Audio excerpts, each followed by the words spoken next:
आरव का इशारा मिलने के बाद रिया वहां से चली जाती है। रिया के जाने के बाद आरव भी आराम बुक पढ़ने लग जाता है। वहीं लाइब्रेरी से निकलने के बाद रिया आगे चलकर रुक जाती है। तभी उसके पास ऐश्वर्या आती है और उसे कहती है, मैंने तुमको जो काम दिया था वह पूरा हो गया। ऐश्वर्या के सवाल का जवाब देते हुए रिया कहती है, हाँ मैडम, मैंने आरव को वह बुक दे दी। जिस पर ऐश्वर्या कहती है, ठीक है तुम जा सकती हो। ऐश्वर्या की बात सुन रिया चुपचाप वहां से चली जाती है। रिया के जाने के बाद ऐश्वर्या के चेहरे पर हल्की मुस्कान आ गई थी। ऐश्वर्या मन ही मन अपने आप से कहती है, देखती हूं अब तुम कैसे मुझे बचोगे। अपने आप से इतना कहने के बाद ऐश्वर्या भी वहां से चली जाती है। वहीं लाइब्रेरी में आरव चुपचाप बुक पढ़ रहा था। अपनी बुक पढ़ने के बाद आरव रिया की दी हुई बुक को पढ़ने लग जाता है। लगभग आधी बुक पढ़ने के बाद आरव को उसमें एक लेटर मिलता है। उस लेटर को देख आरव हैरान हो जाता है। आरव उस लेटर को उठाता है और उसे खोलकर पढ़ने लग जाता है। पूरा लेटर पढ़ने के बाद आरव के चेहरे पर हल्की मुस्कान आ गई थी। उस लेटर को पढ़ने के बाद आरव मन ही मन अपने आप से कहता है, ऐश्वर्या काफी अच्छा तरीका है लड़कों को फंसाने का। इतना कहने के बाद आरव लेटर को मुट्ठी में भींचता है और डस्टबिन में फेंक देता है। इसके बाद आरव दोबारा से उस बुक को पढ़ने लग जाता है। आरव पढ़ते पढ़ते पूरी बुक में लगी सभी अंडरलाइन को मिटा देता है। पूरी बुक को पढ़ने के बाद आरव लाइब्रेरियन को वह बुक वापस देता है। लाइब्रेरियन बुक को पूरी तरह से देखकर उसे डिपॉजिट कर लेता है। बुक पढ़ने के बाद आरव वापस हॉस्टल की तरफ जाने लग जाता है। आरव जब हॉस्टल की तरफ जा रहा था, अचानक से उसके फोन पर एक मैसेज आता है। आरव जैसे ही फोन निकाल कर देखता है तो उस पर अखिल का मैसेज था। आरव तुरंत मैसेज खोल कर देखता है। अखिल ने ऐश्वर्या अहलूवालिया की सारी डिटेल आरव को सेंड कर दी थी। उसने मैसेज में यह भी बताया था कि उसके भाई कार्तिक की अहलूवालिया खानदान के राजा से बात हो गई है और सारी बात अच्छे से होने के बाद हमें पता चला अहलूवालिया खानदान का वालिया खानदान से कोई भी नाता नहीं था। उस मैसेज को पढ़ने के बाद आरव अखिल को मैसेज करता है, आखिर ऐसे कैसे हो सकता है। आरव के सवाल का जवाब देने के लिए अखिल आरव को कॉल मिलता है। आरव भी कॉल उठा लेता है। अखिल आरव से कहता है, युवराज अहलूवालिया खानदान के राजा कह रहे थे वालिया खानदान हमेशा उनके काम में टांग घुसेरता है और वालिया खानदान के खत्म होने के तुरंत बाद वे वालिया खानदान की प्रॉपर्टी हड़पना चाहते थे, लेकिन इस काम में हमारे खानदान के बीच में आ जाने की वजह से अहलूवालिया खानदान वालिया खानदान की प्रॉपर्टी नहीं ले पाया, जिस वजह से उन्होंने बाकी खानदानों को डरा धमका कर अपने खानदान में मिला लिया और अपना विकास करने लग गए। हमने जब उनसे स्ट्रिक्टली पूछा तो उन्होंने कहा कि वह कभी भी हमारे काम के बीच में नहीं आएंगे। अखिल की बात सुन आरव को भी लगता है शायद यही बात है, लेकिन उसे कहीं ना कहीं से साजिश की बू आ रही थी। आरव ने सोच लिया था कि अब इस काम को वह अखिल से नहीं बल्कि अपने तरीके से हैंडल करेगा। अखिल की बात सुन आरव कॉल रख देता है। वह यही सोच रहा था कि आखिर अहलूवालिया खानदान से कैसे डील करे, लेकिन चलते चलते अचानक से आरव को उस बुक में मिले उस लेटर की याद आती है। उस लेटर के बारे में सोचने के तुरंत बाद आरव के चेहरे पर एक मुस्कान आ जाती है। थोड़ी देर में आरव हॉस्टल पहुंच जाता है। हॉस्टल जाने के बाद आरव अपने तीनों दोस्तों को रेस्टोरेंट बिजनेस के रिलेटेड कुछ बातें बताता है। अगले दिन यूनिवर्सिटी की छुट्टी होती है, जिस वजह से अब अपने दोस्तों के साथ जगह के ऑनर से मिलने चला जाता है। तकरीबन 40 मिनट तक ड्राइव करने के बाद वे चारों वहां पर चले जाते हैं जहां पर वह डील करने वाले थे। वह एक रेस्टोरेंट था। थोड़ी देर में वहां पर एक 40 से 45 वर्षीय इंसान आता है। उस इंसान ने एक वेल बिजनेस सूट पहन रखा था। उस इंसान को देखकर कोई भी ये नहीं कहेगा कि यह कोई आम इंसान है। वह इंसान सीधा जहां पर आरव और उसके दोस्त बैठे थे वहां पर आता है और उनसे पूछता है, आप में से विनीत राणा कौन है। उस इंसान की बात सुन विनीत खड़ा होते हुए उससे पूछता है, आप मिस्टर राजेंद्र है। जिस पर वह इंसान अपनी गर्दन हिला देता है। कंफर्मेशन मिलने के बाद आरव अपना हाथ बढ़ाते हुए कहता है, आई एम विनीत राणा। राजेंद्र भी विनीत से हाथ मिलाते हुए कहता है, मैं राजेंद्र।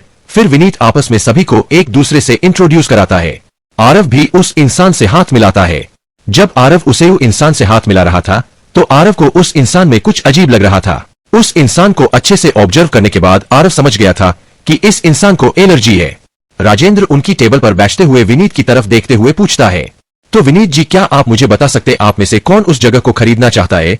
राजेंद्र की बात सुन विनीत आरव की तरफ इशारा करते हुए कहता है, यही हमारे बिजनेस में इन्वेस्टर है और यही इस जगह को खरीदना चाहते हैं। विनीत की बात सुन राजेंद्र आरव की तरफ देखता है। उसे विश्वास नहीं हो रहा था इतनी कम उम्र में कोई इंसान इस तरह इन्वेस्ट भी कर सकता है, लेकिन राजेंद्र अपने ख्यालों के घोड़े भगाना बंद करता है और मुस्कुराते हुए आरव से पूछता है, तो मिस्टर आप बताइए आप इस लैंड को खरीदने में इच्छुक है। राजेंद्र की बात सुन आरव हल्का मुस्कुराते हुए कहता है, जी जरूर। वैसे आप इस जगह के मांग कितना रहे हैं। आरव को सीधा स्ट्रेट फॉरवर्ड बात करते देखकर वह इंसान आरव से इंप्रेस हो गया था। वह इंसान भी सीधा पॉइंट टू पॉइंट बात करते हुए आरव से कहता है, देखिए आपको भी पता है दिल्ली में जमीन कितनी महंगी हो गई है और मेरी जमीन का रेट 1 करोड़ 25 लाख है। और मैं आपसे डिमांड भी इतने की ही कर रहा हूँ। आरव को भी उस इंसान का पॉइंट टू पॉइंट बात करना काफी अच्छा लगा। आरव भी हल्का मुस्कुराते हुए उस इंसान से कहता है, तो ठीक है, फिर आप डॉक्यूमेंट रेडी कीजिए, हम पेमेंट अभी कर देंगे। राजेंद्र आरव की बात सुन काफी ज्यादा खुश हो गया था, इसलिए वह तुरंत फोन निकालकर डॉक्यूमेंट रेडी करने को कहता है। इसके बाद राजेंद्र उस रेस्टोरेंट में बहुत सी डिश ऑर्डर करता है। वे सभी वहां बैठकर खाना खा रहे थे कि तभी वहां पर सूट बूट में एक लड़का आता है। वह लड़का सीधा एक टेबल पर चला जाता है जिस पर दो लड़कियां बैठी हुई थी। उस लड़के की चाल ढाल से ही उसके एरोगेंट होने का पता चल रहा था। वह लड़का उन लड़कियों के पास पहुंचने के बाद उनसे बिना पूछे उनके साथ बैठ जाता है। आरव बैठा बैठा यह सब देख रहा था। उसे उस लड़के पर बहुत गुस्सा आ रहा था। किसी अनजान शख्स को अपने साथ बैठता हुआ देखकर वे दोनों लड़कियां उस लड़के को अजीब तरह से देखती है। वह लड़का इतना ज्यादा बेशर्म था कि उन लड़कियों को देखने के बावजूद भी वह लड़का मुस्कुराते हुए वहीं पर बैठा रहता है। वह लड़का मुस्कुराते हुए उन लड़कियों की तरफ देखते हुए कहता है, हेलो ब्यूटी ईएस, क्या आप मेरे साथ एक रात बिताना पसंद करेंगी? उस लड़के की बातों को वहां पर बैठे सभी लोगों ने सुना था, लेकिन कोई भी उस लड़के से कुछ भी नहीं कहता। उन्हें देखकर ऐसा लग रहा था जैसे वह सभी यह नजारा देखते हुए भी नजरअंदाज कर रहे हैं। वहीं वे दोनों लड़कियां उस लड़के की बात सुन काफी ज्यादा गुस्सा हो जाती है। वह टेबल पर हाथ मारते हुए खड़ी होती है और गुस्से में उस लड़के की तरफ उंगली करते हुए कहती है, तुम्हारी हिम्मत कैसे हुई इस तरह की बेहुदा बातें करने की, अपनी अमीरी का रोब किसी और को दिखाना। उस लड़की की बात सुन भी वह लड़का मुस्कुराते हुए अपनी जगह से खड़ा होता है और उस लड़की का हाथ पकड़ लेता है और उसकी उंगली को अपने चेहरे पर घुमाने लग जाता है। उस लड़के की इस हरकत से वह लड़की काफी ज्यादा गुस्सा हो गई थी। वह अपना हाथ पीछे खींचने लगती है, लेकिन उस लड़के की पकड़ काफी ज्यादा मजबूत थी। उस लड़की को अपने हाथ को छुड़ाने की कोशिश को करता देखकर वह लड़का और ज्यादा मुस्कुराने लग जाता है। वह लड़का हंसते हुए उस लड़की से कहता है, तुम शायद मुझे पहचान नहीं पाई हो, मैं यहाँ के एमएलए का इकलौता बेटा हूँ। उस लड़के की बात सुन वहां पर मौजूद सभी को बात करने का एक टॉपिक मिल गया था। वहां पर मौजूद सभी लोग उस लड़के की बातें कर रहे थे, लेकिन उस लड़के की बात सुनने के बाद भी उस लड़की के चेहरे पर जरा सी भी शिकन नहीं आई थी। वह लड़की अपनी पूरी ताकत लगाते हुए उस लड़के से अपने हाथ को छुड़ाते हुए कहती है, तुम्हारा बाप चाहे कोई भी हो, लेकिन अगर मेरे पापा यहाँ पर आ गए ना, तो तुम्हारा बाप भी मेरे पापा के सामने कुत्तों की तरह दुम हिलाते हुए घूमेगा। उस लड़की की बात सुन आसपास मौजूद सभी लोग उस लड़की के बारे में बात करने लग गए थे। आखिर यह लड़की है कौन? यह लड़की किस खानदान से आती है? सभी लोग इस बारे में बातें कर रहे थे, लेकिन उस लड़की की बात सुन उस लड़के के चेहरे के हाव भाव बदल जाते हैं। उसे अपने कानों पर विश्वास नहीं हो रहा था कि कोई लड़की उससे इस तरह से भी बातें कर सकती है। वह लड़का अब गुस्से में उस लड़की को घूरता है और गुस्से में उस लड़की की तरफ चिल्लाते हुए कहता है, तेरी इतनी हिम्मत तू कुणाल वर्मा पर चिल्लाए। इतना कह वह लड़का उस लड़की का हाथ पकड़कर उसे खींचने लग जाता है। उस लड़के की इस तरह की हरकत को देखकर वह लड़की काफी ज्यादा गुस्सा हो जाती है और उस लड़के की पकड़ से अपना हाथ छुड़ाने की कोशिश करती है, लेकिन वह लड़की उस लड़के की पकड़ से नहीं छूट पाती, जिस वजह से वह लड़की जोर जोर से हेल्प हेल्प चिल्लाने लग जाती है। यह सब होते हुए आरव भी देख रहा था। आरव को उस लड़के पर काफी ज्यादा गुस्सा आ रहा था। आरव अपनी जगह से खड़ा होता है और उस लड़के की तरफ जाने लगता है। आरव को खड़ा होता देखकर राजेंद्र और उसके तीनों दोस्त काफी ज्यादा हैरान हो जाते हैं। जब तक वह इस बारे में कुछ सोच पाते उससे पहले ही आरव उस लड़के के पास चला जाता है और उस लड़के के उस हाथ को पकड़ लेता है जिस हाथ से उसने उस लड़की का हाथ पकड़ा हुआ था। अचानक से किसी को अपना हाथ पकड़ा देखकर वह लड़का, जिसका नाम कुणाल था, वह ऊपर की तरफ देखता है जहां पर आरव उसका हाथ पकड़े खड़ा था। वह लड़का आरव को देखकर गुस्से में आरव से कुछ कहने वाला होता है कि अचानक से उसे अपने हाथ पर आरव की पकड़ मजबूत होती हुई महसूस होती है, जिस वजह से उस लड़के के हाथ में दर्द बढ़ता चला जाता है। लेकिन आरव यहीं पर ही नहीं रुकता, उसकी पकड़ और मजबूत होती चली जाती है। आरव की इतनी तेज पकड़ की वजह से उस लड़के की पकड़ उस लड़की की कलाई पर ढीली हो जाती है। उस लड़के की कलाई पर मजबूती कम होता देखकर वह लड़की तुरंत उस लड़के से अपना हाथ छुड़ा लेती है। अपने हाथ को छुड़ाने के बाद वह लड़की अपने दूसरे हाथ से अपनी कलाई को मसलने लग जाती है, लेकिन वहीं पर आरव उस लड़के को घूरते हुए कुणाल की कलाई पर अपनी पकड़ और मजबूत कर देता है। अब कुणाल को अपनी कलाई में काफी दर्द होने लग जाता है, जिस वजह से वह दर्द के मारे चिल्लाने लग जाता है। वह लड़का आरव से कुछ बोल पाता उससे पहले ही आरव उसकी कलाई पर अपनी पकड़ और मजबूत करते हुए उसकी कलाई को ट्विस्ट कर देता है, जिस वजह से उसकी कलाई की हड्डी टूट जाती है और वहां पर मौजूद सभी लोगों के कानों में उस लड़के की कलाई की हड्डी टूटने की आवाज साफ साफ सभी को सुनाई देती है। कुणाल की कलाई तोड़ने के बाद आरव उसके हाथ को छोड़ देता है। कुणाल अपने दूसरे हाथ को पकड़कर आरव को गुस्से भरी नजरों से देखा है। इस समय कुणाल की आंखें गुस्से में एकदम लाल हो गई थी। अगर आंखों से किसी को मारा जा सकता होता तो कुणाल अभी तक आरव को जान से मार देता। कुणाल की कलाई की हड्डी टूटने की वजह से रेस्टोरेंट में चारों तरफ सन्नाटा छा जाता है। कुणाल को इस समय काफी ज्यादा दर्द हो रहा था, लेकिन वह गुस्से में आरव की तरफ देखते हुए कहता है, साले तेरी हिम्मत कैसे हुई मेरा हाथ तोड़ने की, तुझे पता है मेरा बाप कौन है? मेरा आप यहाँ का एमएलए है, तुझे यही खड़े खड़े मरवा देगा। साले अजय वर्मा का बेटा हूँ मैं, अजय वर्मा का। तुझे आज अच्छे से सबक नहीं सिखाया ना, तो मेरा नाम भी कुणाल वर्मा नहीं। कुणाल की बात सुन आरव अपने हाथ से अपनी गर्दन सहलाते हुए कुणाल को अजीब लुक देता है और बड़े ही सीरियस अंदाज में उस लड़के से कहता है, तुम्हारी खुद की तो कोई पहचान होती नहीं है और अपनी बाप की पहचान पर कूदते रहते हो। चल मैं बताता हूँ तुझे आखिर तू क्या है। इतना कहा आरव एक गहरी सांस लेता है और अपनी बात कंटिन्यू रखते हुए कहता है, तू अपने बाप की सिर्फ एक बिगड़ी हुई औलाद है जो अपने बाप के बनाए गए रुतबे पर अपनी जिंदगी बिताना चाहता है। तुझे खुद तो कुछ करना आता नहीं है और लोगों पर अपना हुक्म चलता है। इतना कह आरव पास में रखी एक कुर्सी को खींचता है और उस पर बैठ जाता है और एक टेबल को भी अपनी तरफ खींच लेता है और उस टेबल पर अपने पैर रखते हुए एक सिगरेट निकाल लेता है और जला लेता है। और सिगरेट का एक गहरा कश लेने के बाद आरव कुणाल की तरफ देखते हुए कहता है, अपना फोन निकाल और अपने बाप को कॉल मिलाकर उसे यहाँ पर आने को कह, अभी देखता हूँ आखिर तेरा बाप क्या करता है।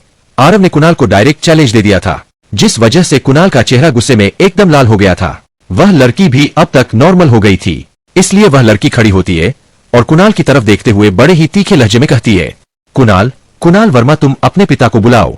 मैं अपने पिता को बुलाती हूँ, देखती हूँ तुम्हारे पिता आखिर कितने बड़े आदमी है। इतना कहने के अगले ही पल वह लड़की अपने पर्स से अपना मोबाइल निकालती है और अपने पिता को कॉल करने लग जाती है। एक लड़की के मुंह से भी इस तरह की बातें सुनकर कुणाल को काफी ज्यादा गुस्सा आता है। उसे लगता है जैसे यह लड़की भी उसे नीचा दिखा रही है, इसलिए वह अपनी जेब से अपना फोन निकालकर अपने पिता को कॉल मिला देता है। अपने पिता से बात करने के बाद कुणाल के चेहरे पर एक कुटिल मुस्कान आ जाती है। वह आरव की तरफ देखते हुए टॉट मारता है, बहुत बड़ी बड़ी बातें कर रहा था ना, अब देखता हूं तू कितना बड़ा आदमी है और तू मेरा रुतबा देखना चाहता है तो रुक थोड़ी देर, अभी पता चल जाएगा तुझे। और अगर तुझे मेरे पिता के गुस्से से बचाना होना तो अपने पिता को बुला ले और उनको मेरे पिता के सामने घुटनों के बल बैठकर माफी मांगने को बोल, वरना जो मैं इस लड़की के साथ करने वाला था ना, वह तुम्हारे परिवार की लड़कियों के साथ करूंगा, वह भी सभी के सामने। हाँ हाँ हाँ। अपनी बात कहने के बाद कुणाल जोर जोर से हंसने लग जाता है, लेकिन कुणाल की बात सुनने के बाद आरव की आंखें गुस्से में लाल हो जाती है। हालांकि पहले भी उसे यह लड़का पसंद नहीं आ रहा था और आरव उसे एक छोटा सा सबक सिखाना चाहता था, लेकिन इस बार उसने अपने गटर जैसे मुंह से जो शब्द निकाले उन्हें सुनकर आरव को काफी ज्यादा गुस्सा आ जाता है। इसलिए आरव तुरंत अपनी कुर्सी से खड़ा होता है और अपनी कमर के पीछे से गन निकाल लेता है। गन को अनलॉक करके सीधा कुणाल पर चला देता है। गोली चलने के तुरंत बाद ही जो कुणाल अभी तक जोर जोर से हंस रहा था वह जोर जोर से चिल्लाने लग जाता है। इस समय गुस्से में आरव की आंखें एकदम लाल हो गई थी और उसके माथे और हाथों की नसें फूल गई थी। गुस्से में आरव का चेहरा एकदम गंभीर हो गया था। आरव ने जो गोली चलाई थी वह सीधा कुणाल के पेट में जाकर लगी थी, जिस वजह से कुणाल के पेट से काफी खून निकल रहा था। आरव का चेहरा गुस्से में एकदम तमतमाया हुआ था। इस समय आरव की आंखों में आग जल रही थी जो कुणाल को जलाने के लिए बिल्कुल तैयार थी। आरव कुणाल के पास जाता है और उसका मुंह पकड़कर भींचता है और अपने दांत पीसते हुए कुणाल से कहता है, तेरी हिम्मत कुछ ज्यादा ही बढ़ गई है, लगता है तुझे जमीन पर लाना ही पड़ेगा। अगर तूने अपनी इस गटर जैसे मुंह के अंदर से एक शब्द भी और निकलना। इतना कह आरव चुप हो जाता है, लेकिन वह अपनी बंदूक को कुणाल के मुंह के अंदर डाल देता है और उसके घुटनों पर लात मारकर उसे घुटनों के बल गिरा देता है। आरव की गोली चलाने की वजह से रेस्टोरेंट में सब कुछ एकदम शांत हो गया था। रेस्टोरेंट में मौजूद सभी लोग डर के मारे कांप रहे थे। उनमें से किसी ने भी उम्मीद नहीं की थी कि यह छोटा सा झगड़ा इतना बड़ा मोड़ ले लेगा। वही वह लड़की जो अब तक कुणाल की पकड़ में थी, वह भी अब थोड़ा डर गई थी। उसने उम्मीद नहीं की थी उसको बचाने वाला इतना खतरनाक होगा कि अपने साथ गन लेकर चलता है। आरव के इस बेबाक अंदाज को देखकर उस लड़की को लगता है कि आरव किसी बड़ी गैंग से है। थोड़ी ही देर में वहां पर 4 गाड़ियों का काफिला आकर रुकता है। यह सारी गाड़ी सफेद रंग की थी। सबसे आगे एक सफेद रंग की एम्बेसडर गाड़ी थी। बाकी की गाड़ियों का दरवाजा खुलता है और उसके अंदर से बॉडीगार्ड उतरते हैं। उस सफेद रंग की एम्बेसडर में से भी एक बॉडीगार्ड उतरता है और पीछे का दरवाजा खोल देता है। तभी उस एम्बेसडर में से एक 45 वर्षीय इंसान उतरता है जिसने सफेद रंग का कुर्ता पजामा पहन रखा था। वह आदमी देखने में एकदम राजनेता के जैसा लग रहा था। वह इंसान अपने सभी आदमियों के साथ रेस्टोरेंट के अंदर आता है, लेकिन रेस्टोरेंट के अंदर आने के बाद उसने जो दृश्य देखा उसे देखकर उसके पैरों तले से जमीन खिसक जाती है। इस समय उसकी आंखों के सामने एक लड़का टेबल पर बैठा है और उसके सामने घुटनों के बल एक लड़का पड़ा हुआ है जिसके मुंह में उस लड़के ने बंदूक डाल रखी है और उस जमीन पर घुटनों के बल गिरे हुए लड़के के पेट से काफी ज्यादा खून निकल रहा है। वह लड़का अपने दोनों हाथों को अपनी घाव पर लगाकर खून रोकने की कोशिश कर रहा था। एमएलए अजय वर्मा तुरंत पहचान गए थे कि जमीन पर घुटनों के बल गिरा हुआ लड़का उनका बेटा है। अपने बेटे की इस तरह की हालत को देखकर एमएलए अजय वर्मा को काफी ज्यादा गुस्सा आ रहा था। इस समय गुस्से में उनकी आंखें एकदम लावा की तरह गर्म जलने लग गई थी, लेकिन वह इस समय कुछ भी बोलने की हालत में नहीं थे, क्योंकि उनके बेटे की जिंदगी मौत उस सामने टेबल पर बैठे लड़के के हाथों में थी। उस टेबल पर बैठा लड़का और कोई नहीं बल्कि आरव था। भले ही वह इस समय नीचे कुणाल वर्मा को देख रहा था, लेकिन उसे पता चल गया था कि अजय वर्मा यहाँ पर पहुंच गया है। आरव अपनी नजरें ऊपर उठाते हुए अजय वर्मा की तरफ देखता है। आरव जैसे ही उसकी तरफ देखता है तो वह साफ साफ उसकी आंखों में अपने लिए नफरत देख पा रहा था, लेकिन आरव को इससे कोई फर्क नहीं पड़ने वाला था। वह अपनी शैतानी मुस्कान के साथ अजय वर्मा की तरफ देखते हुए कहता है, तो तुम हो इस नालायक के बाप, लगता है तुमने इसको कोई तमीज नहीं सिखाई। अगर सिखाई होती तो आज या इस तरह की हरकत नहीं करता। शायद तुम्हें भी सिर्फ पैदा करने का शौक था इसे। वैसे तुम इसकी माँ को अपने साथ लेकर नहीं आए, उसे भी तो पता चले आखिर उसका बेटा किस तरह की हरकत करता है। इतना कहने के बाद आरव एक गहरी सांस लेता है और दोबारा से एमएलए अजय वर्मा की तरफ देखते हुए कहता है, तेरे पद का गलत इस्तेमाल कर रहा है तेरा लड़का। अगर तू इसे कुछ सजा देना चाहता है तो दे दे, वरना मैं देने पर आऊंगा तो काफी बुरा होगा। इसके लिए ऐसे पब्लिक में अपनी बेइज्जती होता देखकर अजय वर्मा को काफी ज्यादा गुस्सा आता है। वह गुस्से में आरव की तरफ देखते हुए कहता है, तुम सिर्फ एक गली के गुंडे हो। तुम क्या सोचते हो अगर मेरे बेटे को मारोगे तो तुम्हारा नाम अपराध जगत में काफी बड़ा हो जाएगा। यह तुम्हारी गलतफहमी है। तुमने एमएलए अजय वर्मा के बेटे को हाथ लगाया है। तुम्हें तो मैं बताता हूं कानून क्या चीज है। एमएलए अजय वर्मा को कानून का पत्ता झाड़ते देखकर आरव उसे कुछ नहीं कहता, बल्कि टेबल से नीचे उतरता है और कुणाल वर्मा के मुंह से अपनी बंदूक बाहर निकाल लेता है और उसी के पहने हुए कपड़ों से अपनी बंदूक पूछते हुए कहता है, गंदा इंसान कहीं का, मेरी पूरी बंदूक गंदी कर दी। ब्रश कर लिया कर कभी कभी, वरना अपने मुंह की बदबू सूंघकर खुद ही मर जाएगा। इतना कह आरव कुणाल वर्मा की छाती में लात मार देता है, जिस वजह से कुणाल वर्मा धराशायी होकर वहीं जमीन पर गिर जाता है। इस समय अपने बेटे की इस तरह की दयनीय स्थिति को देखकर एमएलए कुणाल वर्मा को आरव पर काफी ज्यादा गुस्सा आ रहा था। आरव वापस अपनी बंदूक अपनी कमर के पीछे टांग लेता है और धीरे धीरे एमएलए अजय वर्मा के पास जाता है। आरव उसकी आंखों में देखते हुए उसे कहता है, देख यहाँ पर गुस्सा करने से कुछ नहीं होने वाला, इसलिए बेहतर यही होगा कि अपने बेटे को उठा और अस्पताल में चला जा, वरना यही पड़ा पड़ा फर्श गंदा करता रहेगा। आरव की बात सुन एमएलए अजय वर्मा का गुस्सा 7वें आसमान पर पहुंच जाता है और वह गुस्से में आरव का गिरेबान पड़ते हुए कहता है, तेरी हिम्मत कैसे हुई मेरे बेटे की ऐसी हालत करने की, अब देख मैं तुझे कैसे सबक सिखाता हूँ।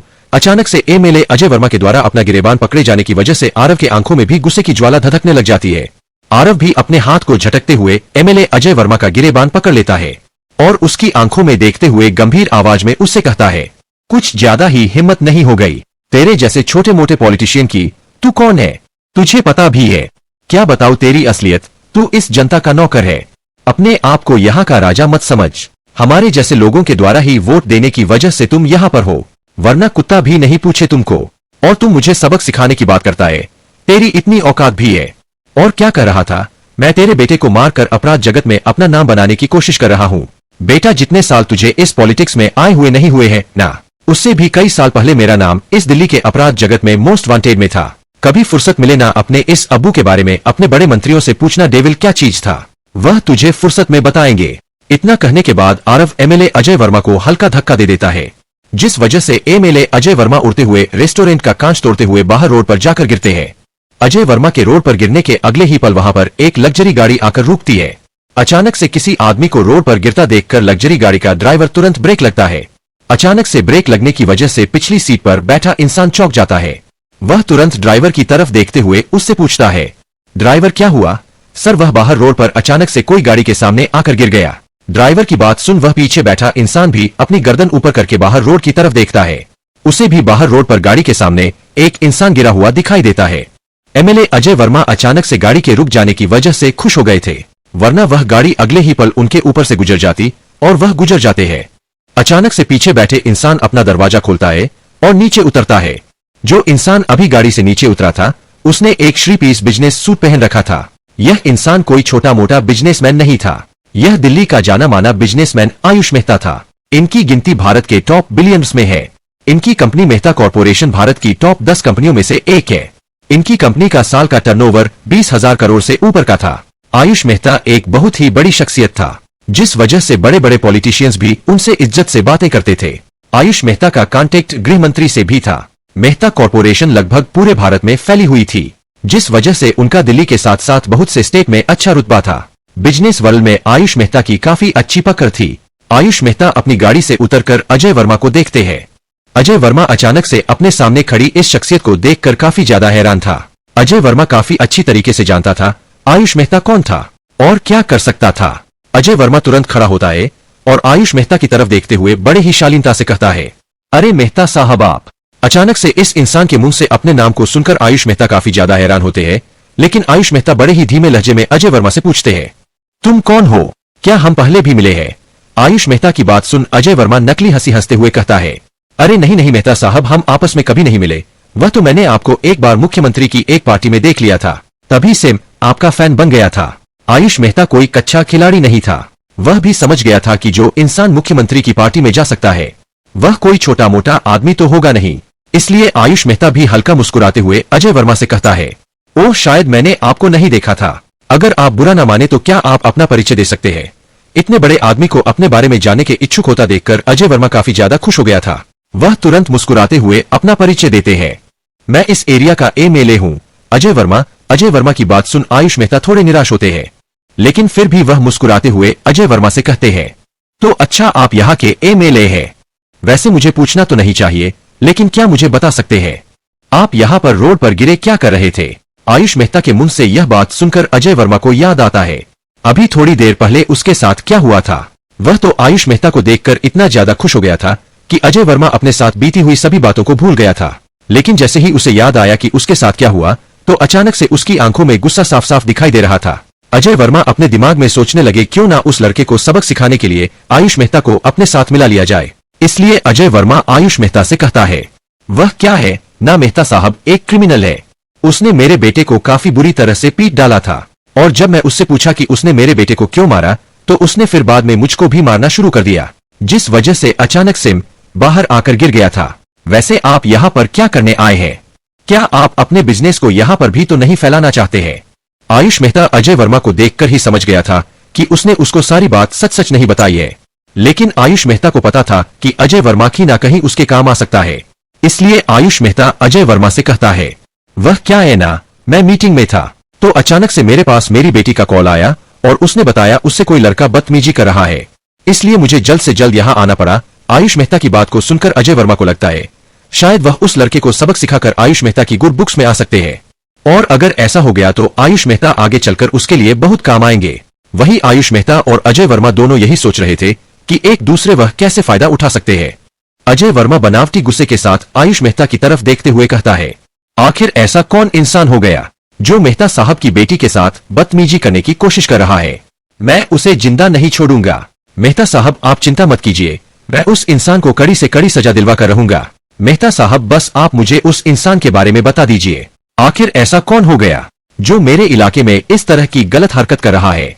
और वह भी जाने माने आयुष मेहता की बेटी के साथ। आयुष मेहता अच्छे से समझ पा रहा था कि अजय वर्मा उसकी गुड बुक्स में आना चाहता है। हालांकि आयुष मेहता को इस तरह का इंसान बिल्कुल भी पसंद नहीं थे जो किसी की चापलूसी करके उसकी गुड बुक्स में आकर उनका फायदा उठाए। हालांकि वह एक इस तरह के समाज में रह रहे थे जहां पर लोग एक दूसरे से दोस्ती कोई ना कोई बेनिफिट देखकर करते हैं।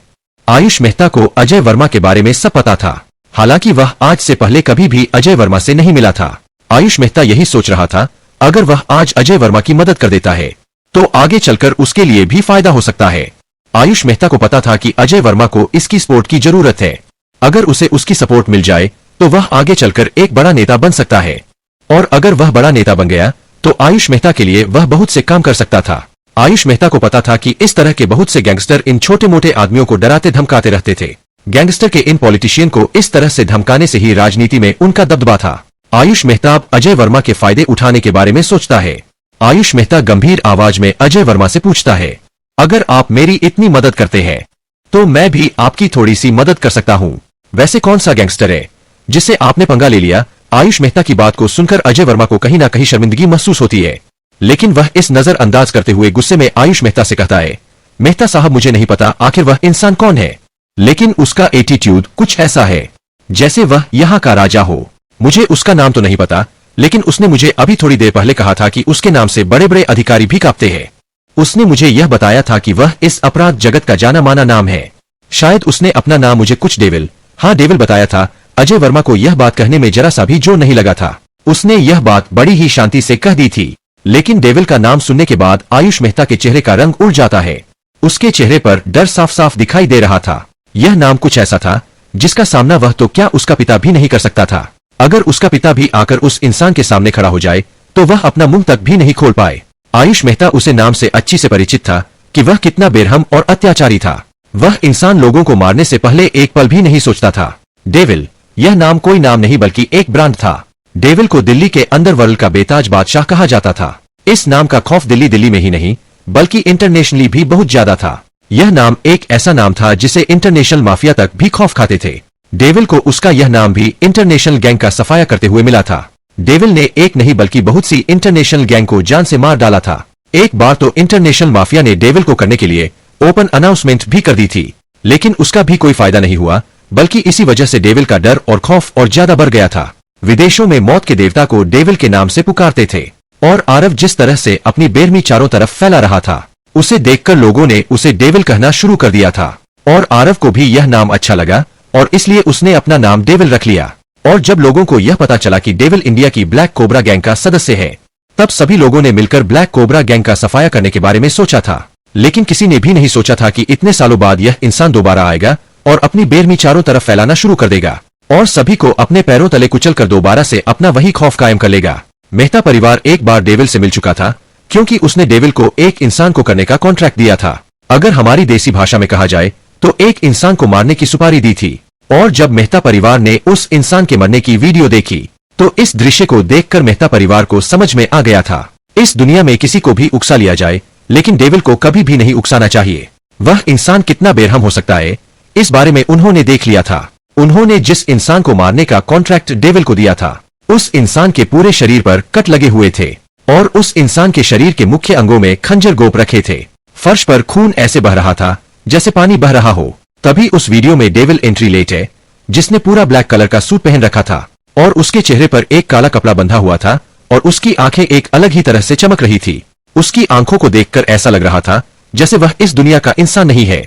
फिर डेविल उस इंसान के पहने हुए सभी कपड़ों को फाड़ देता है और फिर डेविल उस इंसान को उठाकर एक बर्फ की सिल्ली पर रख देता है और उसके ऊपर गरम पानी गिराने लग जाता है, जिस वजह से वह इंसान दर्द में जोर जोर से चीख रहा था। फिर डेविल अपना राजस्थानी खंजर निकालकर धीरे धीरे उस इंसान के हाथों की नसें काटने लगता है, जिस वजह से उसके हाथों के अंदर से खून फव्वारे की तरह बह रहा था।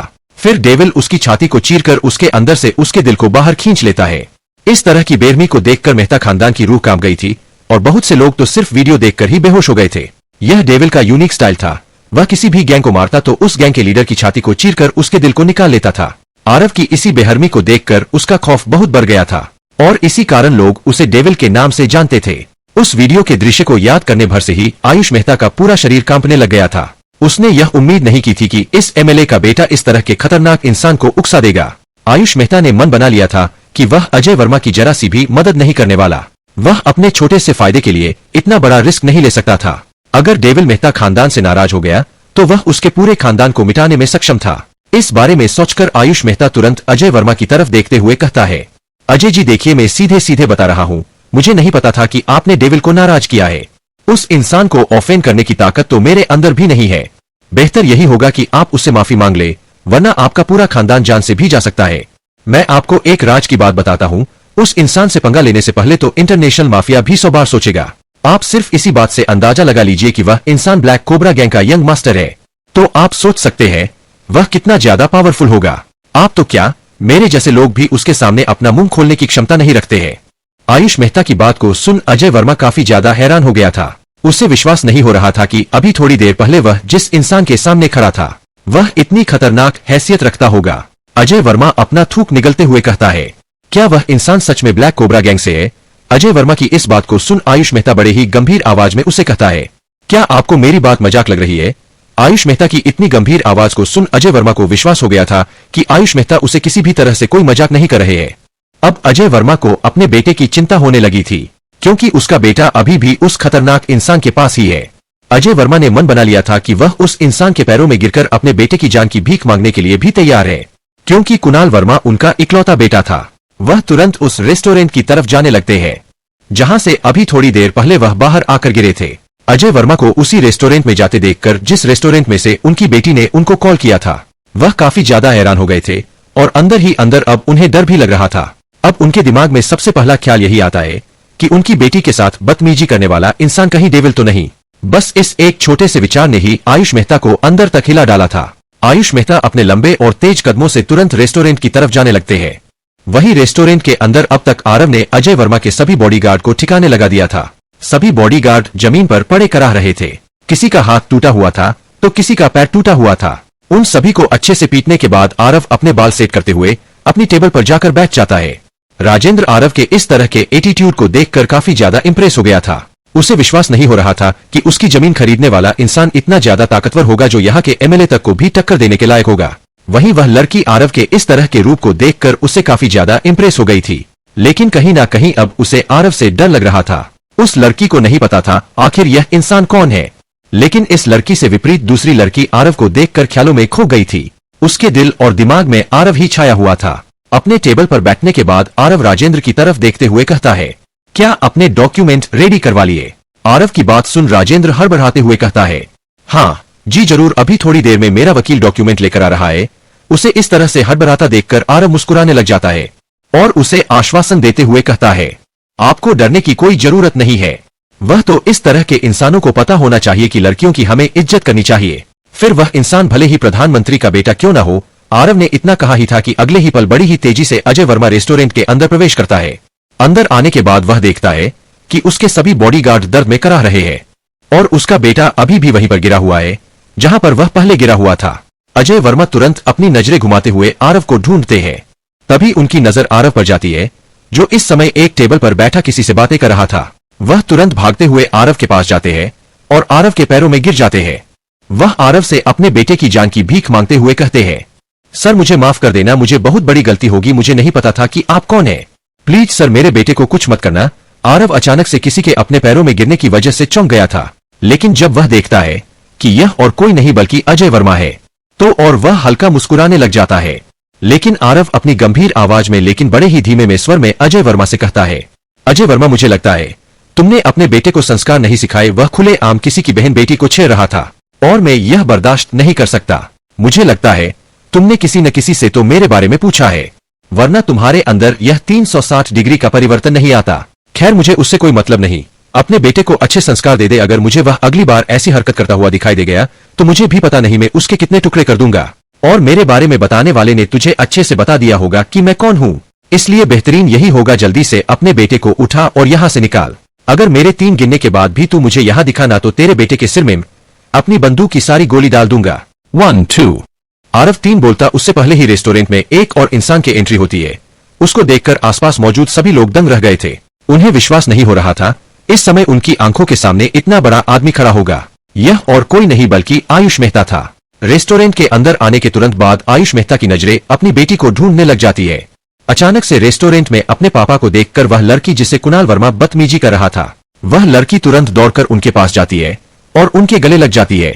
अपने पापा के पास आ जाने के बाद वह लड़की अपने आप को थोड़ा शांत करती है और अपने पापा से कुणाल वर्मा की शिकायत करते हुए कहती है, पापा यहाँ पर एक ऐसा इंसान है जो मेरे साथ बदतमीजी कर रहा है। आप बस उसे एक अच्छा सा सबक सिखा दो ताकि वह आगे से कभी भी किसी दूसरी लड़की की तरफ आंख उठाकर भी ना देखे। अपनी बेटी की बात सुन आयुष मेहता के माथे पर पसीना आ जाता है।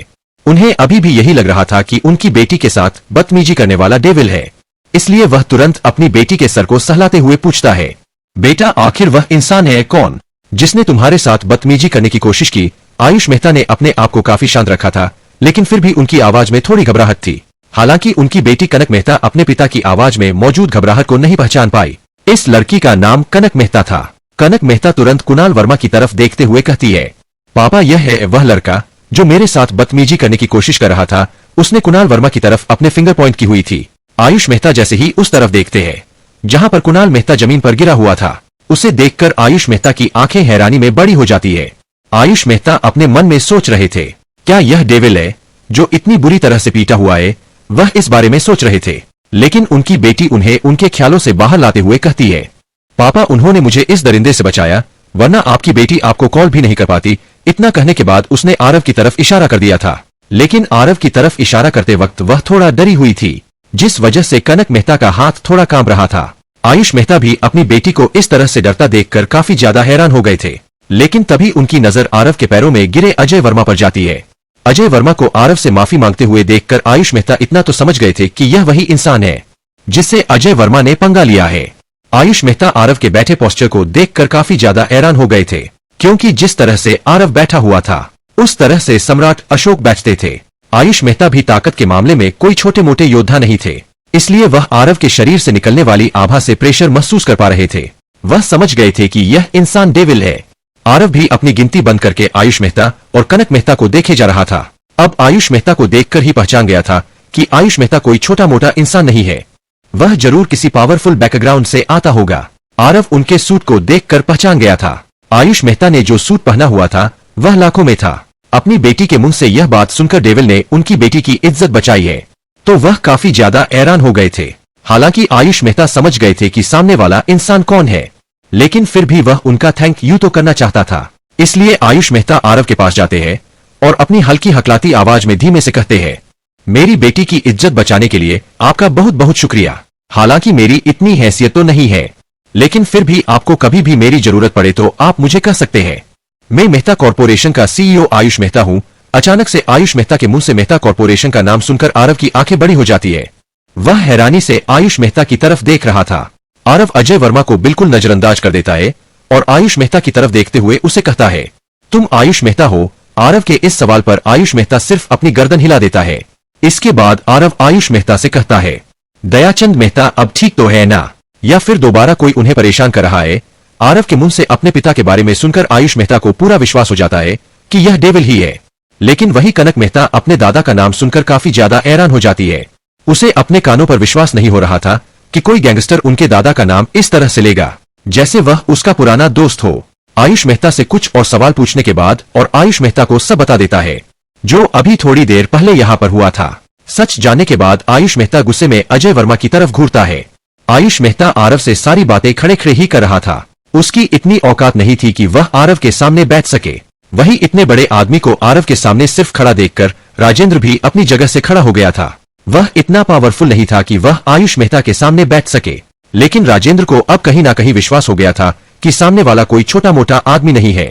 वह आदमी इतना ज्यादा पावरफुल है कि उसके सामने आयुष मेहता तक बैठने की हिम्मत नहीं करता। यह सोचने भर से ही राजेंद्र के शरीर में अजीब तरह की सिहरन दौड़ जाती है।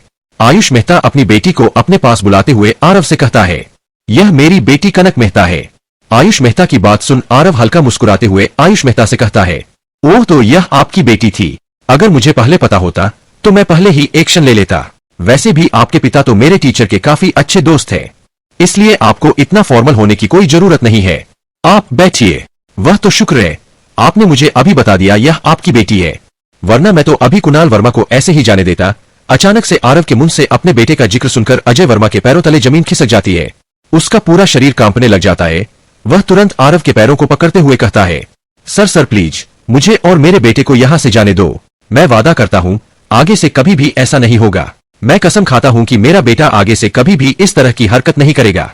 अचानक से अजय वर्मा के बीच में बोलने की वजह से आरव अजय वर्मा को घूर कर देखता है और अपनी गर्दन चटकाने लग जाता है। अजय वर्मा के बार बार बीच में बोलने की वजह से आरव इरिटेट हो गया था, इसलिए वह अपनी जगह से खड़ा होता है और कुणाल वर्मा के पास चला जाता है। उसके पास जाकर आरव अजय वर्मा की तरफ देखते हुए उसे कहता है, कनक के साथ बदतमीजी करने की सजा तो इसे मिल गई है, लेकिन यह आगे से इस तरह की हरकत ना करे उसके लिए यह जरूरी है। इतना कह आरव कुणाल वर्मा के प्राइवेट पार्ट पर मार देता है, जिस वजह से अचानक से कुणाल वर्मा जोर जोर से चीखने चिल्लाने लग जाता है और अपने दोनों हाथों से उसे जगह को पकड़ लेता है जहां पर आरव ने उसे लात मारी है।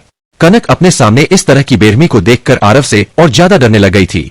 उसे नहीं पता था कि आखिर सामने वाला इंसान कौन है जिसके सामने उसके पिता भी इस तरह से भीगी बिल्ली बनकर बैठे हैं।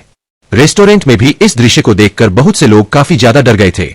उन्हें नहीं पता था कि आखिर सामने बैठे इंसान की पहचान क्या है, लेकिन जिस तरह से आयुष मेहता उससे बातें कर रहा था उससे साफ साफ पता चल रहा था कि यह इंसान बहुत ही पावरफुल है। वही अपने बेटे की इतनी खराब हालत देखकर अजय वर्मा काफी ज्यादा मायूस महसूस कर रहे थे, लेकिन उन्हें अब आरव पर गुस्सा भी आ रहा था। अजय वर्मा ने अब मन बना लिया था कि अब चाहे कुछ भी हो जाए वह आरव को सबक जरूर सिखा कर रहेंगे। उसके लिए अब उन्हें चाहे कुछ भी क्यों ना करना पड़ जाए। कुणाल वर्मा को अच्छे से सबक सिखाने के बाद आरव आकर अपनी कुर्सी पर बैठ जाता है। अब तक राजेंद्र का वकील भी सारे डॉक्यूमेंट्स लेकर आ चुका था। उन डॉक्यूमेंट को अच्छे से पढ़ने के बाद आरव साइन कर देता है और पेमेंट के लिए उन्हें अपना रेड गोल्डन कार्ड निकाल कर दे देता है। आरव के यह सारे बैंक कार्ड कुछ इस तरह से डिजाइन थे कि उनमें आरव को पिन डालने की जरूरत नहीं पड़ती थी, पेमेंट अपने आप हो जाती थी। लेकिन आरव के हर कार्ड के अंदर एक जीपीएस ट्रैकर लगा हुआ होता है, जिससे 24 घंटे आरव के कार्ड की लोकेशन पता रहती है। आरव के उस गोल्डन कार्ड में 2 करोड़ रुपए थे। वैसे तो राजेंद्र ने भी बहुत से कार्ड देखे थे, लेकिन आरव का कार्ड देखने के बाद में राजेंद्र काफी ज्यादा हैरान हो गए थे, क्योंकि आरव का कार्ड कस्टमाइज था। क्योंकि आरव के कार्ड में आरव के नाम की जगह युवराज लिखा हुआ था और आरव के कार्ड के बॉर्डर और बीच में एक पतली गोल्ड कलर की लाइन गई हुई थी। उन्हें रियल गोल्ड से बनाया गया था और ऊपर और नीचे से वह कार्ड रेड था और उस कार्ड के ऊपर रेड कार्ड लिखा हुआ था, वह भी रियल गोल्ड से लिखा गया था, जिस वजह से वह कार्ड काफी ज्यादा यूनिक लग रहा था। राजेंद्र को भी पता था इस कार्ड के अंदर 2 करोड़ रुपए है, इसलिए वह फोन निकालकर किसी को कॉल करता है और आरव से उसके अकाउंट नंबर की डिटेल मांगता है और उसके अंदर 75 लाख रुपए भेज देता है। आयुष मेहता को जैसे ही पता चलता है कि आरव किसी चीज की पेमेंट कर रहा है, तो वह आरव से कहता है, सर अगर आप बुरा ना माने तो क्या इसकी पेमेंट मैं कर सकता हूँ? यह मेरी तरफ से आपको बैंक यूं कहने का एक तरीका मान लेना। उसकी बात सुन आरव अपनी गर्दन हिलाते हुए कहता है, अरे नहीं नहीं आयुष, तुम्हें ऐसा करने की जरूरत नहीं है, और अगर तुम मुझे थैंक यू ही बोलना चाहते हो तो यह तीनों मेरे दोस्त हैं और यह तीनों अपना एक नया रेस्टोरेंट बिजनेस शुरू कर रहे हैं, बस यह फेवर कर देना इनके ऊपर। हालांकि आरव ने आयुष मेहता को कुछ बताया तो नहीं था, लेकिन आयुष मेहता कोड कच्चा नींबू तो था नहीं, वह अच्छे से समझ रहा था कि आरव क्या कहना चाहता है, इसलिए वह मुस्कुरा देता है और हल्का सा अपना सर हिलाते हुए कहता है, जी सर। आयुष मेहता के बार बार कर खाने की वजह से आरव को अब थोड़ी इरिटेशन होने लग गई थी, इसलिए वह आयुष मेहता के कंधे पर अपना हाथ रखते हुए कहता है, तुम्हें मुझे सर बोलने की जरूरत नहीं है, मेरा नाम आरव है और आज से तुम मुझे आरव कहकर बुलाओगे और इससे आगे तुम्हारे साथ कोई बहस नहीं करना चाहता। आरव की बात सुनने के बाद आयुष मेहता काफी ज्यादा हैरान हो गए थे। इतने सालों बाद आज उन्हें पता चला कि डेविल का असली नाम आरव है और जिस तरह से आरव आज उनसे बातें कर रहा था, उससे आयुष मेहता साफ साफ समझ गए थे कि आरव उनके साथ दोस्ती करना चाहता है और वह भी इतनी खतरनाक इंसान को पोक नहीं करना चाहते थे, इसलिए वह भी खुशी खुशी आरव से हाथ मिला लेते हैं और अपनी गर्दन हिला देते हैं। उन्हें भी पता था कि इस तरह के इंसान का साथ पाकर उनका बिजनेस काफी तेजी से ग्रो करेगा, जिसके लिए उन्हें इन छोटे मोटे राजनेताओं का सहारा लेने की जरूरत नहीं पड़ेगी। सारी फॉर्मेलिटी पूरी करने के बाद अब जमीन आरव के नाम हो गई थी, इसलिए आरव उन्हें वहां से जाने को कह देता है और खुद आयुष मेहता के बार बार जिद करने की वजह से वह उनकी गाड़ी में आने को मान गया था। कनक मेहता को कहीं ना कहीं आरव से डर लग रहा था, इसलिए वह आरव से थोड़ी दूरी बनाकर चल रही थी। आयुष मेहता मर्सिडीज की एसयूवी में आए थे, जिस वजह से वे चारों अच्छे से बैठ सकते थे और उनकी गाड़ी में अच्छा स्पेस था। कनक मेहता और उसके साथ की लड़की सबसे लास्ट वाली सीट पर बैठ गई थी। आगे ड्राइवर और एक बॉडीगार्ड भी बैठा हुआ था और मिडल वाली रो में आरव और आयुष मेहता एक साथ बैठे हुए थे। आयुष मेहता और आरव पूरे रास्ते बातें करते आए थे, जिससे आयुष मेहता को आरव के बारे में और भी बहुत सी बातें पता चली थी और उनके पीछे बैठी दोनों लड़कियों को भी आरव के बारे में पता चला था। जब आयुष मेहता को यह पता चला कि आरव यूनिकॉर्न इंडस्ट्री का चेयरमैन है, तो अब जाकर उन्हें पता चला था कि कपूर इंडस्ट्री क्यों इस तरीके से बर्बाद हो गई। उन्हें यह भी पता चला कि आरव अब सीधा युवराज आरव सिंह के नीचे काम करता है। आयुष मेहता यह सोचकर ही दंग रह गए थे, जिस इंसान के नीचे इतना खतरनाक आदमी काम करता है, वह आदमी कितना ज्यादा खतरनाक होगा। अब उन्हें पूरा विश्वास हो गया था कि सिंह परिवार का युवराज अब बिजनेस वर्ल्ड के साथ साथ अंडरवर्ल्ड में भी अपनी पकड़ मजबूत करने वाला है और बहुत से लोगों के सिंहासन हिलने वाला है। हालांकि डेविल की एंट्री ने ही अंडरवर्ल्ड में हवा का रुख बदल दिया था। जिन जिन लोगों ने ब्लैक कोबरा गैंग और सिंह परिवार पर हाथ डालने की कोशिश की थी, वह सभी अंडरग्राउंड हो गए थे, लेकिन एक परिवार रह गया था और उसका अंजाम उन्होंने देख लिया था और इससे उन्हें आरव की ताकत का अंदाजा लग गया था। अब उन्हें पता चल गया था कि इस बार सिंह परिवार का नया राजा पहले राजा की तरह शांत नहीं था, बल्कि यह कि इतना खतरनाक राजा था जो समय आने पर घर में घुसकर मारने की ताकत रखता है।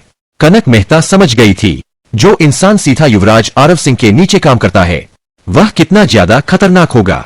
आज तो उसने एक छोटा सा ट्रेलर भी देख लिया था और अगर आरव की नजरों से देखा जाए तो यह एक ट्रेलर भी नहीं था। कनक मेहता अच्छे से समझ पा रही थी कि यह इंसान जो अभी सिर्फ 22 साल का ही दिखता है, इसने ना जाने कितने लोगों को मौत के घाट उतार डाला है। कनक मेहता सबसे ज्यादा इस बात को सुनकर डर गई थी, जब उसे पता चला कि ब्लैक कोबरा गैंग जो कितनी जानी मानी गैंग है, वह इस लड़के के इशारों पर चलती है। कनक मेहता इस बात का अंदाजा भी नहीं लगा सकती थी इस लड़के के हाथ में कितनी ज्यादा पावर है। यह कहना गलत नहीं होगा कि आरव के एक इशारे पर किसी को भी जिंदगी या मौत कुछ भी मिल सकता है। आरव के कहने पर आयुष मेहता का ड्राइवर दिल्ली यूनिवर्सिटी के सामने गाड़ी को रोक देता है गाड़ी से उतरने से पहले आरव आयुष मेहता की तरफ देखते हुए कहता है, आपसे मिलकर अच्छा लगा। इतना कहने के बाद आरव गाड़ी से उतरकर यूनिवर्सिटी की तरफ चला जाता है। आरव के जाने के बाद आयुष मेहता अपनी जेब से रुमाल निकलते हैं और अपने माथे पर आए पसीने को पूछते हैं। भले ही आयुष मेहता आरव के सामने नॉर्मल होकर बातें कर रहे थे, लेकिन वह अपने हर एक शब्द को बोलने से पहले 100 बार सोच रहे थे।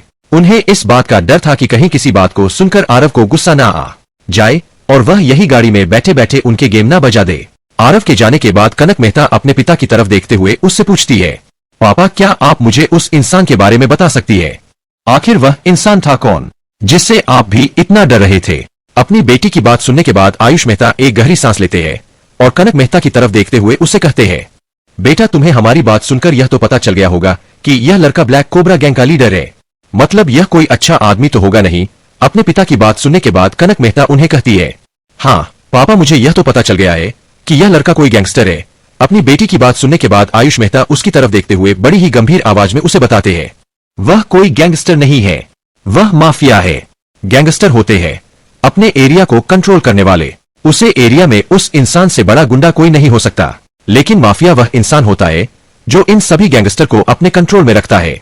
तुम्हें क्या लगता है ब्लैक कोबरा गैंग दिल्ली की ऐसे ही टॉप गैंग बन गई थी? ब्लैक कोबरा गैंग का हर एक बंदा कभी ना कभी और किसी न किसी जगह का टॉप गैंगस्टर था और यह लड़का उन सभी गैंगस्टर को कंट्रोल करता है। जो गैंगस्टर बड़े बड़े मंत्री और फिल्म स्टारों को धमकी देते हैं ना, यह लड़का उन्हें जान से मारने की ताकत रखता है। तुम्हें अब यह तो पता चला होगा कि इस लड़के का नाम आरव है, लेकिन उससे पहले मैं इसे सर क्यों बोल रहा था? अपने पिता की बात सुन अब कनक मेहता को याद आता है, पहले जब उन्हें आरव का नाम नहीं पता था तो उसके पिता उसे सर कर बुला रहे थे।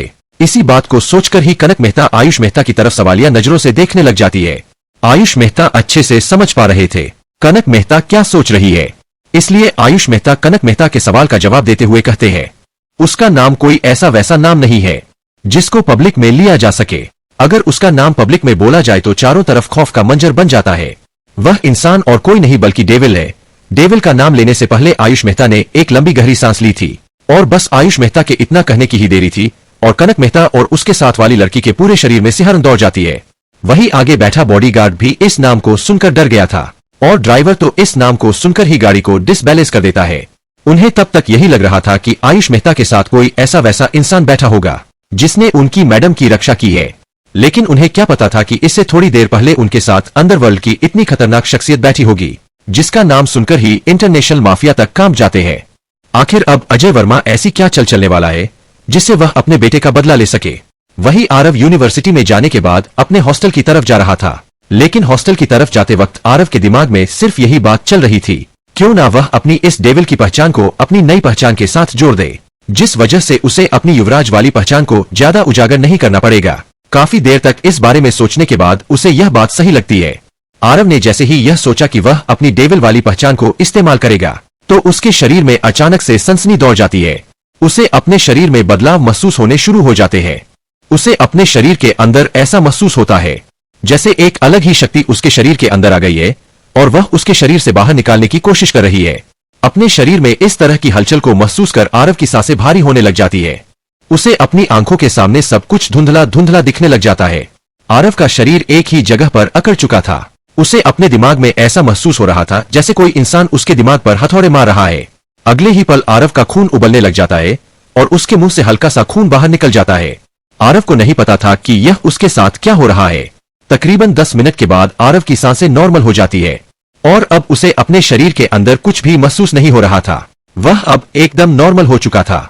हालांकि अब उसे अपना शरीर और भी ज्यादा हल्का महसूस हो रहा था, लेकिन आरव सबसे ज्यादा हैरानी इस बात से हुई कि वह अपने शरीर के अंदर अपने सभी मांसपेशियों और हड्डियों को भी देख सकता था। आरव देख पा रहा था कि उसकी सभी हड्डियां सुनहरे रंग की हो गई है और उसकी मांसपेशियां पहले से कई गुना ज्यादा मजबूत हो चुकी है। हालांकि आरव जब वासुकी नागराजा में बदला था तो वह एक ब्रह्मा मंडल का नाग बना था। हालांकि अब उसे ऐसा लग रहा था उसके सामने ब्रह्मा मंडल के नाग भी अब कुछ नहीं है। आरव को अपना शरीर एक पेड़ के टूटे हुए पत्ते की तरह हल्का महसूस हो रहा था। आरव को ऐसा महसूस हो रहा था वह अपनी इन नई शक्तियों के साथ अब किसी भी देवता से लड़ सकता है। अपनी नई शक्तियों को महसूस कर आरव के चेहरे पर हल्की मुस्कान आ गई थी। बहुत से लोग वहां पर खड़े आरव को ही देख रहे थे, क्योंकि काफी देर से आरव अपनी जगह से हिला भी नहीं था। लेकिन आरव अपने चेहरे पर हल्की मुस्कान के साथ सभी को नजरअंदाज करते हुए आगे बढ़ जाता है। अपने हॉस्टल रूम में जाने के बाद आरव के चेहरे की मुस्कान गायब हो जाती है। उसके चेहरे पर अब एक शांति आ गई थी। उसकी आंखें अब पहले से भी ज्यादा गहरी हो गई थी, जिनमें अब हजारों लाखों राज छुपे हुए थे। हालांकि इन नई शक्तियों के आ जाने के बाद आरव को अब अपना शरीर और ज्यादा बल्कि महसूस हो रहा था। आरव की बॉडी अब किसी फेमस एक्टर के जैसी हो गई थी। अपने हॉस्टल रूम में आने के बाद आरव नए कपड़े पहनता है। Aarav black jeans, black shirt और ब्लैक बूट पहनता है। आरव अपनी आंखों पर एक ब्लू कटलेस भी लगा लेता है, जो धूप में काले और छाया में नॉर्मल हो जाते हैं। आरव ने अपनी शर्ट को जीन्स में दबा कर नहीं रखा था, बल्कि बाहर निकाल रखा था और उसकी स्लीव को फोल्ड कर रखा था, जिस वजह से आरव और ज्यादा अट्रैक्टिव लग रहा था। आरव के इस नए रूप को देखकर उसके दोस्त भी आरव की तारीफ करते हुए कहते हैं, भाई आज तो कति जहर लग रहा है, तेरे ऊपर तो लड़कियां टूट मारेगी। विनीत राणा की बात सुन सिद्धार्थ सोनी आरव को आंख मारते हुए कहता है, लगता है आज भाई ने मन बनाया है, किसी को लेकर होटल जा रहा है। भाई सेटिंग हो जाने के बाद भाइयों को मत भूल जाना, वरना तेरी सेटिंग की पप्पी ले लूंगा। मुकुल देशपांडे कहाँ पीछे रहने वाला था, वह भी आरव से कहता है, भाई आज तू सच में बहुत चुंबकेश्वरी लग रहा है। सच बता रहा हूँ, आज बहुत सी लड़कियां तेरे लिए लड़ जाएंगी। उन तीनों की बात सुनने के बाद आरव हल्का मुस्कुरा देता है। हालांकि आरव ज्यादा अट्रैक्टिव इसलिए लग रहा था क्योंकि उसकी हाइट न तो ज्यादा लंबी थी और न ही ज्यादा कम थी। उसकी लंबाई 5 फुट 8 इंच की थी, जो कि एक नॉर्मल इंसान की होती है। इस समय नवंबर का महीना चल रहा था, जिस वजह से हल्की हल्की ठंड शुरू हो चुकी थी। इसीलिए आरव ने एक ब्लैक कार्डिगन जैकेट पहन रखी थी, जो कि आरव की लुक को और ज्यादा अट्रैक्टिव बना रही थी। आरव जैसे ही अपने दोस्तों के साथ अपने हॉस्टल रूम से निकलता है, तो लगभग सभी लड़कों की नजर आरव पर ही चली जाती है। आरव के कॉन्फिडेंस को देखकर ऐसा लग रहा था जैसे वह हॉस्टल के सभी लड़कों का लीडर हो। आरव अपने सभी दोस्तों के साथ लेक्चर लेने जा रहा था। क्लासेस की तरफ जाते वक्त रास्ते में गर्ल्स हॉस्टल भी पड़ता था। जब आरव गर्ल्स हॉस्टल के सामने से निकला, तो बहुत सी लड़कियां आरव को देखकर आहें भरने लग गई थी। आरव उन्हें नजरअंदाज करता हुआ सीधे आगे निकल जाता है। आज आरव के दोस्तों को भी आरव की वजह से कुछ ज्यादा ही अटेंशन मिल रही थी, जिस वजह से आज वह थोड़े अकड़ कर चल रहे थे। आरव यूनिवर्सिटी की तरफ जा रहा था, अचानक से आरव के कदम रुक जाते हैं। वह बिना पलके झपकाए सामने की तरफ देखता रहता है। अचानक से आरव के रुक जाने की वजह से उसके दोस्त भी रुक जाते हैं और सामने की तरफ देखते हैं। सामने देखने के तुरंत बाद उनकी आंखें भी इस दृश्य को देखते ही रहती है। वहां पर मौजूद सभी लड़के उस दृश्य को देखकर थम से गए थे। अचानक से आरव को ऐसा महसूस होता है जैसे उसके दिल ने धड़कना शुरू कर दिया हो। उसके दिल के धड़कने की आवाज इतनी तेज हो गई थी कि उसके आसपास खड़े उसके दोस्तों को उसके दिल के धड़कने की आवाज सुनाई देने लग जाती है। सभी लोग मदहोश इसलिए हो गए थे क्योंकि सामने की तरफ यूनिवर्सिटी में आई नई टीचर ऐश्वर्या ब्लैक साड़ी में लड़कों का कत्ल कर रही थी। सभी लड़के ऐश्वर्या को ब्लैक साड़ी में देखकर मदहोश हो चुके थे। आज पहली बार आरव ऐश्वर्या की खूबसूरती को नजरअंदाज नहीं कर सका। ऐश्वर्या की झील सी गहरी आंखें, पंखुड़ी के जैसे पतले होंठ, हल्के गुलाबी गाल, लंबे काले बाल, उसका जीरो फिगर और उसकी पतली कमर जो एक हाथ में पकड़ी जा सकती थी, वह लड़कों पर कहर बरपा रही थी। और ऊपर से ऐश्वर्या ने पहन रखी ब्लैक साड़ी और उसके गले में पतली चैन के साथ पेंडेंट, उसकी पतली लेगती कमर और जानबूझकर बल खाते हुए चलना लड़कों के सीने से उनका दिल बाहर निकालने के लिए काफी था। ऐश्वर्या बला की खूबसूरत थी। उसे देखकर ऐसा लग रहा था जैसे स्वर्ग से कोड अप्सरा उतर आई हो। थोड़ी देर बाद आरव जैसे ही होश में आता है और यह देखता है कि बाकी के लड़के भी ऐश्वर्या को घूर रहे हैं, तो उसकी आंखों में गुस्सा उतर आता है। लेकिन आरव एक गहरी सांस लेते हुए अपने आप को शांत करता है और फिर सभी को तिरछी नजर से देखते हुए धीरे से अपने आप से ही कहता है, सालो तुम्हें जितना अभी देखना है देख लो, लेकिन उसकी मेरी हो जाने के बाद किसी ने नजर उठाकर भी देखा तो तुम्हारी आंखें निकाल लूंगा। इतना कहने के बाद आरव अपने बालों में हाथ मारता है और वापस यूनिवर्सिटी की तरफ जाने लगता है। आरव जैसे ही क्लास में जाने वाला होता है तो वह देखता है कि ऐश्वर्या अपनी पानी की बोतल भरने के लिए वाटर कूलर के पास जा रही है। तो वह अपने दोस्तों को कहता है, तुम लोग चलो क्लास में, मैं पानी पी के आ रहा हूँ। आरव की बात सुनने के बाद वे तीनों कंधे उचका देते हैं और क्लास में चले जाते हैं। एक गहरी सांस लेते हुए आरव ऐश्वर्या के पीछे पीछे जाने लगता है। ऐश्वर्या जैसे ही अपनी वाटर बोतल भरने के लिए वाटर कूलर का स्विच दबाने वाली होती है, तभी एक हाथ आता है और स्विच दबा देता है। ऐश्वर्या जैसे कि अपनी गर्दन ऊपर उठाकर देखती है तो आरव के चेहरे को देखकर अचानक से उसका दिल धड़कना बंद कर देता है। आरव ऐश्वर्या की आंखों में देख रहा था और ऐश्वर्या आरव की आंखों में देख रही थी। आरव अपने चेहरे की उसी मुस्कान के साथ ऐश्वर्या से कहता है, कमाल करते हो, आप आते हो, दिल को धड़का के चले जाते हो, कभी साथ में बैठो, चाय कॉफी साथ में पियो, आप हमें जाने हम आपको जाने। अभी तो आप भी जवान हैं, हम भी जवान हैं। इस जवानी में तो लाखों होंगे हमें पसंद करने वाले, लेकिन बुढ़ापे में कौन पसंद करेगा। लेकिन अगर आप हमारी महबूबा बन जाए तो हम बुढ़ापे को भी रंगीन कर देंगे। आपको एक राज की बात बताता हूँ, आप इस कमबख्त दिल की धड़कन बन गई हो। यूं मुस्कुराना बंद मत कर देना, वरना यह दिल धड़कना बंद कर देगा। हालांकि ऐश्वर्या आरव को पाना चाहती थी, और वह काफी बोल्ड थी। वह किसी से नहीं डरती थी। लेकिन आरव की इन बातों ने कहीं ना कहीं ऐश्वर्या के दिल में भी घंटी बजा दी थी। ऐश्वर्या आरव की आंखों में कॉन्फिडेंस और जुनून देख सकती थी। हालांकि ऐश्वर्या ने अब तक हजारों लड़कों को देखा था, लेकिन उसने आज तक आरव के जैसा लड़का नहीं देखा था। आरव की इन बातों ने ऐश्वर्या की पलकों को शर्म के मारे नीचे होने पर मजबूर कर दिया था। जब दोनों एक दूसरे को देख रहे थे, तभी आरव को एक आवाज सुनाई देती है, ओ हीरो, अगर तुम्हारा रोमांस खत्म हो गया हो तो इस स्विच को बंद कर दे, पानी बहला रहा है। उस आवाज को सुनने के बाद आरव का सारा मूड खराब हो गया था। आरव अपनी गर्दन घूमते हुए उस लड़के को देखता है जिसने उसे यह बात कही थी। आरव उस लड़के को घूर कर देखता है और उसे कहता है, यह बहता हुआ पानी कहना चाहता है, या तो यहां से निकाल ले, वरना तेरे पैरों के नीचे आकर तुझे फिसला दूंगा। आरव की बात सुन वह लड़का आरव को गुस्से में घूर कर देखता है, लेकिन तभी उस लड़के की नजर ऐश्वर्या पर जाती है। उसे देखकर वह हैरान रह गया था। उस लड़के को विश्वास नहीं हो रहा था कि यह लड़का यूनिवर्सिटी की सबसे खूबसूरत टीचर पर लाइन मारने की कोशिश कर रहा है। यूनिवर्सिटी में ऐसा कोई भी लड़का नहीं था जो ऐश्वर्या को पसंद नहीं करता था, लेकिन किसी की भी हिम्मत उसके सामने जाकर ऐसे बोलने की नहीं होती थी। एक तो वह इतनी ज्यादा खूबसूरत थी और दूसरा उसका टेम्पर। कोई भी लड़का उसके सामने जाकर फ्लर्ट करने की कोशिश करता तो वह इतनी इज्जत से उसकी बेइज्जती करती थी कि वह लड़का दोबारा से उसके सामने जाने की हिम्मत ही नहीं करता था। लेकिन यह लड़का उनकी यूनिवर्सिटी की सबसे खूबसूरत टीचर से ऐसी बातें कर रहा था जैसे वह उसकी गर्लफ्रेंड हो। अब उसे लड़के की आंखों में अपने लिए क्रोध और हीनता महसूस कर पा रहा था। हल्की आरव उसके शरीर से अपने लिए हल्की कत्ल की भावना भी महसूस कर पा रहा था।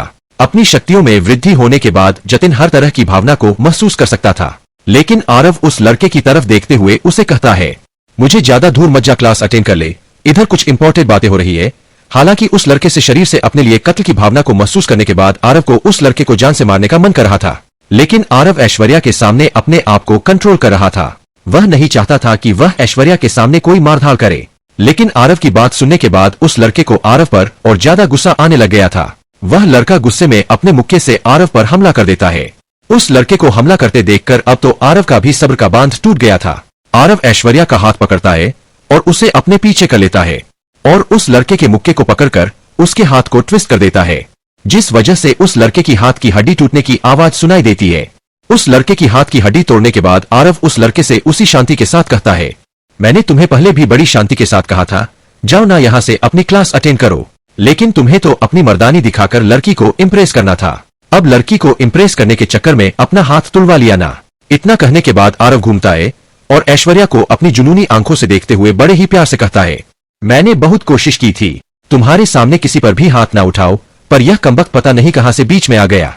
खैर छोड़ो, आज तुम्हें देखने के बाद मेरा क्लास अटेंड करने का मन ही नहीं कर रहा, इसीलिए बताओ चाय पसंद है या कॉफी। आरव की बात सुनने के बाद ऐश्वर्या काफी ज्यादा हैरान हो गई थी। उसे नहीं पता था कि आरव क्या कर रहा है, लेकिन आरव की आंखों में अपने लिए प्यार और जुनून देखकर ऐश्वर्या शर्मा गई थी, जिस वजह से उसके गाल एकदम गुलाबी हो गए थे। लेकिन वह आरव के सवाल का जवाब देने के लिए अपनी गर्दन ऊपर उठती है और अपनी कोयल जैसी मधुर आवाज में कहती है, मुझे काफी पसंद है। ऐश्वर्या की बात सुनने के बाद आरव अपनी हल्की मुस्कान के साथ ऐश्वर्या से कहता है, तो फिर कॉफी पर चले। ऐश्वर्या ने उम्मीद नहीं की थी कि आरव कुछ इस तरह से उसे कॉफी पर ले जाने की बात करेगा। ऐश्वर्या शर्माते हुए आरव से कहती है, आज नहीं कभी फिर चलेंगे। इतना कहने के बाद ऐश्वर्या शर्माते हुए वहां से दौड़कर निकल जाती है। आरव मुस्कुराते हुए ऐश्वर्या को जाते हुए देखता रहता है। ऐश्वर्या के उसकी आंखों से ओझल हो जाने के बाद आरव के चेहरे से वह मुस्कान चली जाती है और उसकी जगह पर वही गहरी शांति ले लेती है। फिर आरव अपनी गर्दन घुमाकर घूरकर उस लड़के को देखता है और उस लड़के को देखते हुए अपनी गंभीर आवाज में कहता है, शुक्र मना जब तू मुझे मारने के बारे में सोच रहा था तो उस समय ऐश्वर्या यहाँ पर थी, वरना अब तक तो पता नहीं मैं तुझे कितनी दर्दनाक मौत दे देता। तुझे जिंदा छोड़कर तुझ पर एक एहसान किया है, इसलिए यूनिवर्सिटी में यह खबर फैला दे कि कोई भी ऐश्वर्या की तरफ आंख उठाकर भी ना देखे, वरना हाथ पैर तोड़कर भीख मांगने के लिए रोड पर फेंक दूंगा। इस बार आरव की आवाज में एक अलग तरह का भारीपन और दबाव था। इस समय आरव की आवाज इतनी ज्यादा खतरनाक हो गई थी कि सुनने वाले की रूह तक कांप जाए, और यही हाल उस लड़के का भी हो चुका था। आरव की आवाज इतनी ज्यादा खतरनाक थी कि उसकी आवाज को सुनकर ही उस लड़के ने वहीं पर ही टॉयलेट कर दी थी। हालांकि इतना कहने के बाद आरव तो वहां से चला गया था, लेकिन उस लड़के की इतनी हिम्मत नहीं थी कि वह वहां से हिल भी सके। जब तक आरव क्लास में पहुंचा तब तक क्लास शुरू हो चुकी थी। प्रोफेसर आरव को इतनी लेट क्लास में आता देखकर आरव को घूर कर देखते हैं, लेकिन प्रोफेसर आरव से कुछ नहीं कहते बल्कि दोबारा से पढ़ाना शुरू कर देते हैं। आरव भी प्रोफेसर को देखकर एक गहरी सांस लेता है और अपने दोस्तों के साथ जाकर बैठ जाता है। आरव के आ जाने के बाद सिद्धार्थ आरव को कोहनी मारते हुए कहता है, भाई पानी पीने गया था या फिर पानी बनाने गया था? सिद्धार्थ आरव को चिढ़ाते हुए कहता है। सिद्धार्थ ने देख लिया था कि आरव पानी पीने जाने के लिए क्यों कह रहा है। सिद्धार्थ के चिढ़ाने पर आज आरव भी चिढ़ चुका था, इसलिए आरव सिद्धार्थ की गर्दन में अपना हाथ डालता है और उसे भींचने की एक्टिंग करते हुए कहता है, साले तुझे सब पता है तो क्यों